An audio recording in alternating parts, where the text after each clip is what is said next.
Hey guys, I'm really confused about the jejuair plane crash that ended the lives of 179 people with only 2 survivors. It is South Korea's worst aviation tragedy in their history. If you see the clip of emergency landing, the pilot actually did a perfect job in performing the emergency belly landing, as you can see it perfectly sliding along its belly on the runway, and it would have been safe if it could just stop in time. But for whatever reasons, beyond my understanding, they decided to make the runway pretty short, which is about 4 kilometers long, and at the end of it, plant a concrete wall. Really?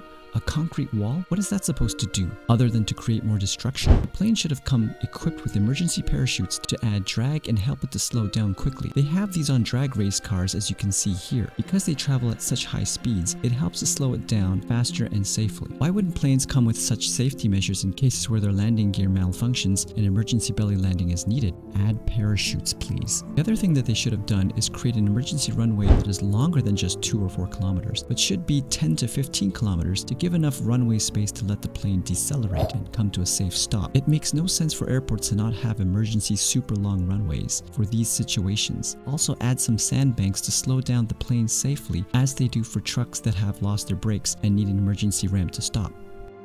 Is it that hard to invest in making a longer runway with sandbanks instead of building a concrete wall? Lastly, in jets that land on aircraft carriers that have short runways, they also use something called arresting wires called traps, and these cables help to stop the jets quickly so that they don't run off the carrier. These are all great ideas that the aviation industries should have already been implementing for the safety of the passengers in case of emergencies like this. Without having these safety measures, we're basically leaving them helpless. I'm sorry this happened. I only hope they'll take my advice and start making things safer and use some common sense. Please feel free to share your thoughts and comments, and until next time, guys.